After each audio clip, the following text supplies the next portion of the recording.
जय सियाराम मंडळी, मी अश्लेषा उमाडे आपल्या सर्वांचे सहर्ष स्वागत करते वसुंधरा पायदिंडी 2025मध्ये। पूज्यपाद जगद्गुरू रामानंदाचार्य नरेंद्राचार्यजी यांच्या प्रेरणेतून आणि संकल्पनेतून साकारलेली ही वसुंधरा पायदिंडी जी निघाली आहे उपपेठ पूर्व विदर्भ नागपूर येथून दिनांक 11 सप्टेंबर 2025 रोजी श्री क्षेत्र नाणीसधामच्या दिशेने। आज 11 ऑक्टोंबर 2025 या वसुंधरा पायदिंडीचा सलग 31वा दिवस आणि आपण पाहतात आजच्या दिवशीचे हे पहिले सत्र। आपली वसुंधरा माता आज मानवी दुर्लक्षामुळे त्रस्त झाली आहे। वाढतं ग्लोबल वॉर्मिंग, झपाट्याने होणारी वृक्षतोड आणि प्रदूषण यामुळे पर्यावरणाचा समतोल बिघडत चालला आहे। मानवाच्या अस्तित्वाचा पाया असलेल्या या भूमातेचे रक्षण, तिच्या संपन्नतेचे जतन आणि हरित सौंदर्याचे संवर्धन हा संदेश जनमानसात रुजवण्याचे कार्य ही वसुंधरा पायदिंडी करत आहे। चला तर मग आपणही या वसुंधरा पायदिंडीमध्ये सहभागी होऊया। प्रातःकाळी मुक्कामाच्या ठिकाणी निर्मळ वातावरणात निसर्गाच्या मंद गारव्यामध्ये पक्ष्यांच्या मधुर किलबिलाटात काकड आरती संपन्न झाली। प्रत्येकाच्या मुखावर उमटणारे नामस्मरण, तालबद्ध वाद्यांचा निनाद आणि भक्तगणांच्या दैनंदिन साधनेतून उमटलेली भक्ती या सर्वांच्या संगतीने वातावरण भक्तिरसात भारावून गेले।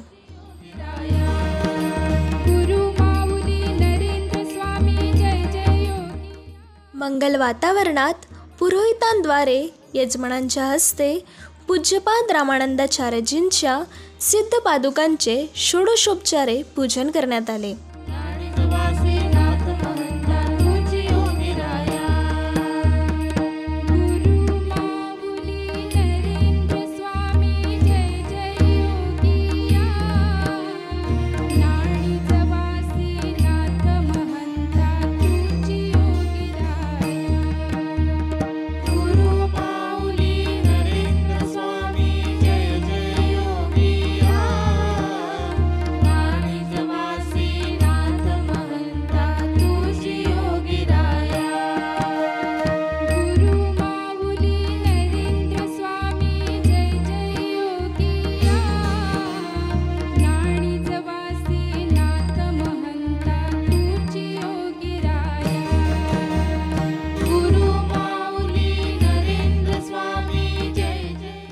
यानंतर धूप आरती संपन्न झाली। या मंगलमय क्षणी धूपदीपांच्या सुवासाने मन प्रसन्न होत होते।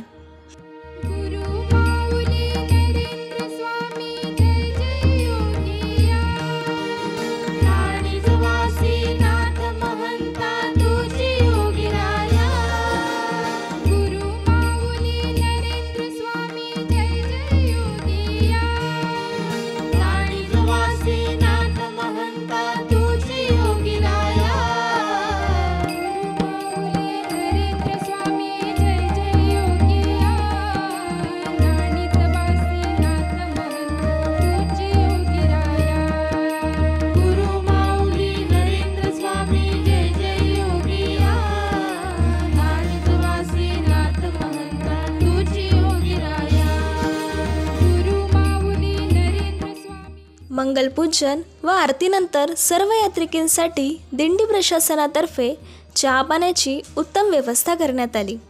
यानंतर पूज्यपाद रामानंदाचार्यजींच्या सिद्ध पादुकांना सुशोभित रथामध्ये विराजमान केले गेले। मंगलवाद्यांचा निनाद आणि जयघोषात संपूर्ण परिसर आनंद व उत्साहाने उजळून निघाला आणि या वसुंधरा पायदिंडीने नियोजित मार्गावर प्रस्थान केले। नाथ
आजच्या यांत्रिक युगात मानवाने आपल्या सुखासाठी निसर्गाचा अतिवापर केला आहे.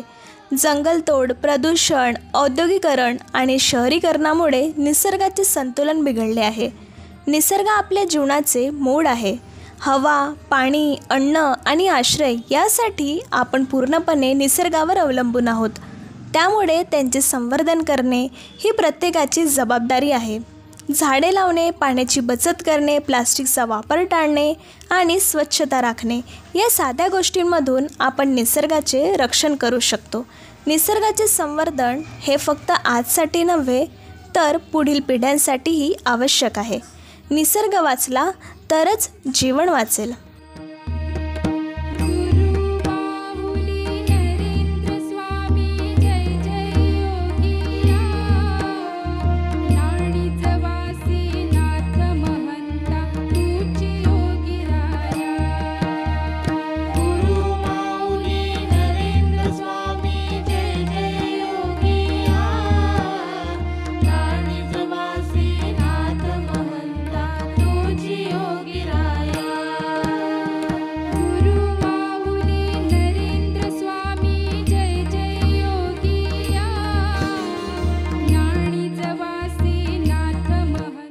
आज संपूर्ण जगासमोर उभे राहिलेले सर्वात मोठे पर्यावरणीय आव्हान म्हणजे ग्लोबल वॉर्मिंग. मानवी विकासाच्या अतिरेकामुळे पृथ्वीचे तापमान झपाट्याने वाढत आहे. औद्योगिकरण, जंगलतोड, वाढते वाहनांचे धूर आणि हरितगृह वायूंचे प्रमाण या सर्वांमुळे वातावरणातील समतोल बिघडत आहे. परिणामी हवामानातील अनियमितता निर्माण होत असून दुष्काळ, पूर, उष्णतेचा लाटा आणि हिमनद्यांचे वितळणे यांसारखी संकटे वाढत आहे.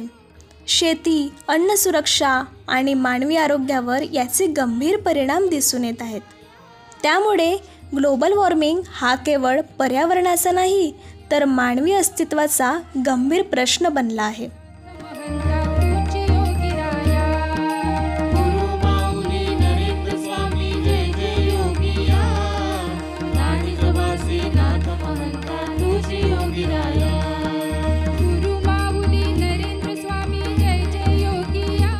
ग्लोबल वॉर्मिंगवर नियंत्रण मिळवण्यासाठी सर्वप्रथम मानवाने निसर्गाशी संतुलन राखणे आवश्यक आहे. औद्योगिक क्षेत्रातील धुराचे प्रमाण कमी करणे, पर्यावरणपूरक ऊर्जा स्रोतांचा वापर करणे आणि वाहनांमधून होणारे प्रदूषण कमी करणे ही काळाची गरज आहे.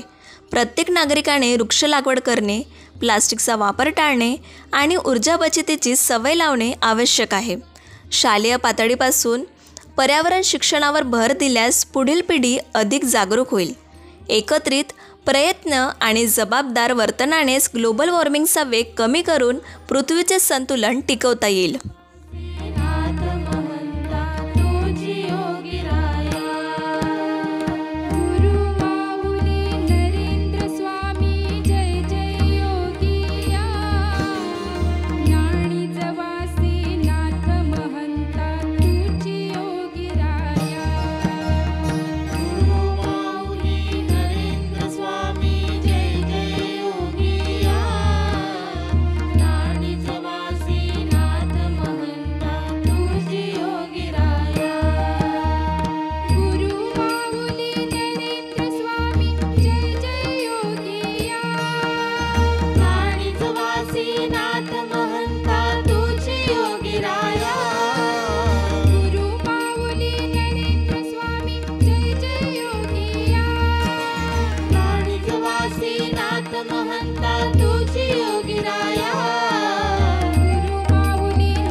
धरतीचे संवर्धन आणि हरित भविष्यासाठी जनजागृती करत चाललेली ही वसुंधरा पायदिंडी आता हॉटेल सह्याद्रीसमोर तिप्पेहळ्ळी, तालुका सांगोला येथे पोहोचली आहे. रथाजवळ पूज्यपाद जगद्गुरू रामानंदाचार्यजींच्या सिद्ध पादुकांचे पंचोपचार पद्धतीने अत्यंत श्रद्धा आणि भक्तिभावाने पूजन करण्यात आले. फुलांचा सुगंध, धूप दीपांचा सुगंध आणि मंत्रोच्चारांच्या पवित्र स्पंदनांनी संपूर्ण वातावरण मंगलमय झाले.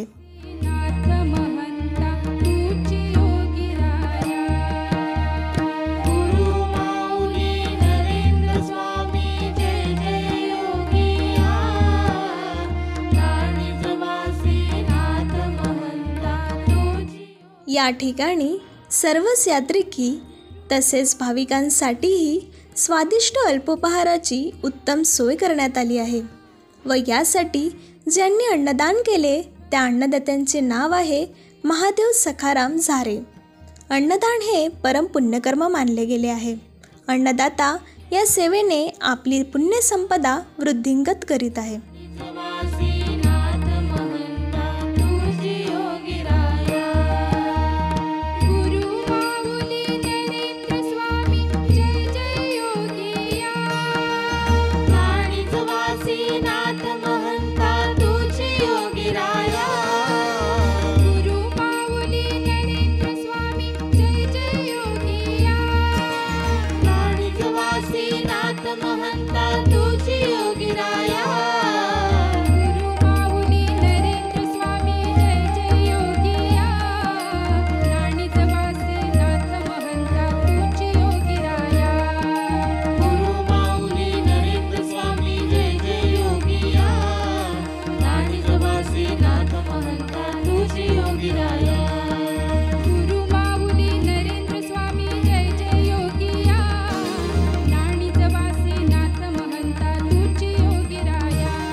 लाल फूल दुर्वाशमी मी तुला प्रिय भावे, अष्टगंध सिंदूर बनवणी तुला मिरे पहावे.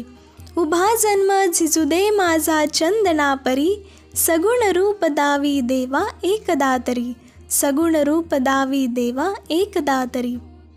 वसुंधरा पायदिंडीमध्ये यात्रिकींच्या मध्यभागी सुशोभित रथावर विराजमान असलेल्या प्रभूंच्या पवित्र सिद्ध पादुका या केवळ पादुका नसून या दिंडीचे हृदय आहे, ज्या गुरूंच्या निर्गुण उपस्थितींचा अनुभव देणाऱ्या कृपाशक्तीचे ओतप्रोत अशा दिव्य मूर्ती आहेत.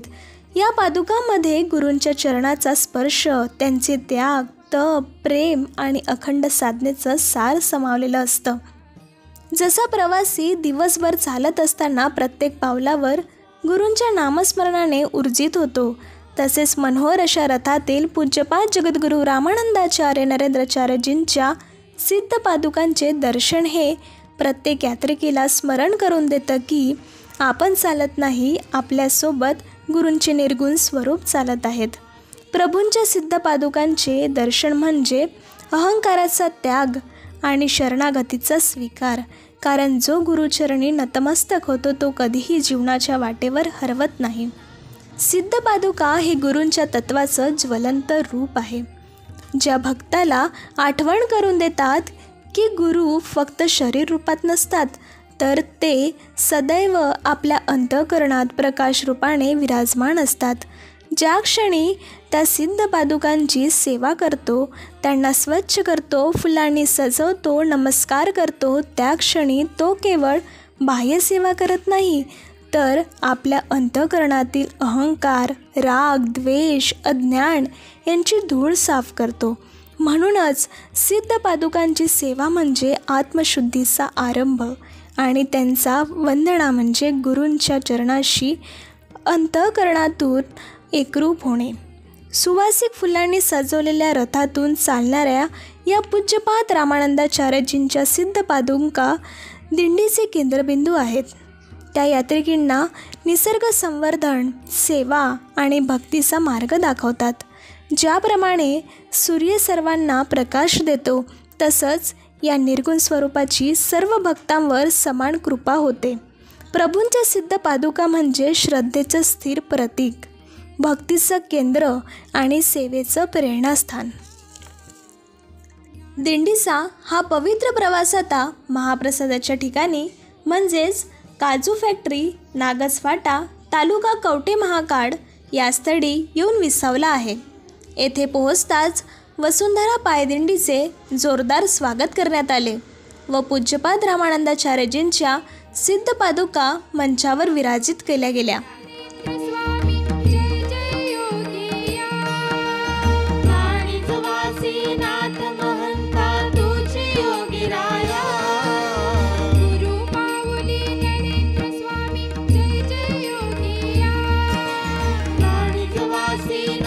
महंता तुझी योगीराया. गुरु माऊली नरेंद्र स्वामी जय जय योगिया. राणीच वासे नाथ महंता तुझी योगीराया. सर्वप्रथम वेदमंत्रांच्या गजरात पवित्र शंखनादाच्या साक्षीने पुरोहितांद्वारे यजमानांच्या हस्ते पूज्यपाद रामानंदाचार्यजींच्या सिद्ध पादुकांचे अत्यंत श्रद्धा, भक्ती आणि शास्त्र नियमानुसार षोडशोपचारे पूजन करण्यात आले. नरेंद्र स्वामी जय जय योगिया. राणीच वासे नाथ महंता तुझी योगीराया. गुरु माऊली नरेंद्र स्वामी जय जय योगिया. नाणीच वासी नाथ महंता तुझी योगीराया.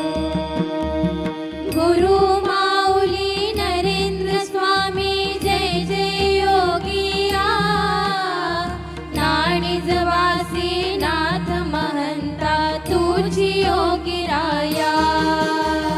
गुरु माऊली नरेंद्र स्वामी जय जय योगिया. नाणीच वासी नाथ महंता तुझी योगीराया. गुरु माऊली नरेंद्र स्वामी जय जय योगिया.